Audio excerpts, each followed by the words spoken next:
Good morning, friends. Uh, Today is a very special day for all of us because today is a International Women's Day. So, all of you, those who are celebrating today with me, the International Women's Day, wish you a very happy day today. And I, Reverend Swagata Das, would like to take this opportunity to thank God that God has created us in His own image, the most beautiful and the unique creation of God. And for this special day, I would like to share with you the message from the Bible, and that is that what it means to be a woman in God's eyes. What it means to be a woman in God's eyes. So if we will see, there is a lot talk about women's liberation, and it says that if women are liberated, it is humanity that is benefited. So in the creation story, if you see the Bible, in the creation story, both men and women were endured for equality and for mutual interdependence. But throughout the history, man through pride, ignorance, or moral perversion has treated women as being greatly inferior and has enslaved and degraded her dignity. But all of us should remember that that both man and women gain their true identity only in relation to each other's humanity. So today is 8th March, the International Women's Day, a day to celebrate women everywhere for their contributions to the world. And it is also a day to urge others to stand for women's dignity and value around the world. And our culture talks a lot about what it means to be a woman. And with each generation, we seem to constantly redefine what womanhood is and how women should function in that role. The church has played a large part in what does it mean to be a godly woman and what is the biblical role of a woman. So let me share with you this morning 5 biblical commands in the Bible for women. So number 1, fear God and keep His commandments. Number 2, love the Lord your God with all your heart, with all your soul, with all your mind, and rejoice always, pray without season, in everything give thanks, abstain from every form of evil. And fourthly, whatever you want men to do to you, do also to them. And fifthly, and whatever you do it heartily, so that adds to the Lord. So if you are thinking that these verses do not specifically apply to women, you are right. They apply to men and women both, and that is the point. For too long, we have allowed cultural, sometimes even in our church, stereotypes of men and women to define our genders. And there are biblical roles for men and women in society and the church, but the overwhelming majority of God's word is directed to all people because God has created us equal in purpose and in His love and plans for us. So when God created Eve, He did not create her to be Adam's servant, pet, or inferior. He created her as a companion, as a partner, as a counterpart with whom Adam could find his equal, just as the animals each had an equal female partner. So God even gave Eve a job, the same job He gave to Adam, tending the garden and having dominion over the animals and every living thing that God has created.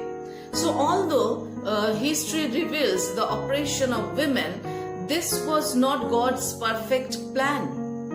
every woman's value is the same as every man's, because both were created in the image of God. That is Genesis chapter 1 verse 27. So just as God had a plan and purpose for Adam, so he also had a plan for Eve, even after the fall, and used her for his glory.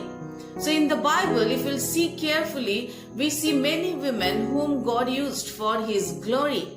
Number one, like Rahab hid the Israelites spies from danger and became part of the bloodline of Christ as Boaz's mother. And then Ruth selflessly cared for her mother-in-law and reaped gain in the fields, and she married Boaz and became the grandmother of King David, entering the bloodline of Christ. And then Esther married a pagan king and saved God's plan. And then Deborah was a judge over the Israel. And then Elizabeth gave birth to and raised John the Baptist.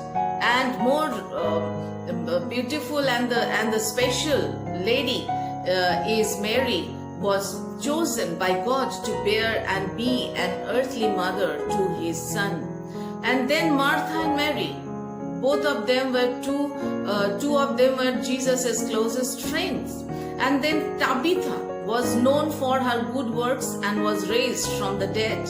And then Lydda was a businesswoman who hosted Paul and Silas. And then Rhoda was in the prayer group for Peter. Even in the life and the ministry of Jesus, many women were there who has contributed their talents, their money, their time, everything for the ministry of Jesus. And the list could go on, including single and married, named and unnamed women through the ages whom God has used to change the course of history and further his kingdom. And he is still using women as missionaries, as teachers, as lawyers, politicians, doctors, nurses, pilots, engineers, artists, businesswomen, wives, mothers, and in hundreds of others positioned to accomplish his work in this world. So what this mean for you as a woman? Because of our fallen condition, men and women will always struggle to live amicably together. But injustice and strife exist because sin exists and must be fought against it. But the role of women is to face all of life with wisdom, fearing the Lord by following his instructions, following his leading. And as such, women must and need to be celebrated and dedicated to praying, studying God's words regularly and applying it to their day-to-day lives. So in conclusion, we can say that both man and women are the image of God and are to be partners in exercising their God-given authority and made perfect in Jesus Christ. So friends, on this International Women's Day today, we can celebrate our Creator for His love and His plan for every one of us, regardless of whether we are male or female. So as a lady priest, I should take this opportunity to thank God Almighty that God is also using me for His ministry to glorify His name. Also I should stand and repeat the words that what Mother Teresa said, I alone cannot change the world, but I can cast a stone across the waters to create many ripples. I should read it once more for all of us. Mother Teresa said, I alone cannot change the world, but I can cast a stone across the waters to create many ripples. So it is a blessing for us, for all the ladies, because God has created us the most beautiful and unique creation we are. So this is the opportunity. We commit ourselves into the mighty hands of God. God bless each one of us through these words. Amen.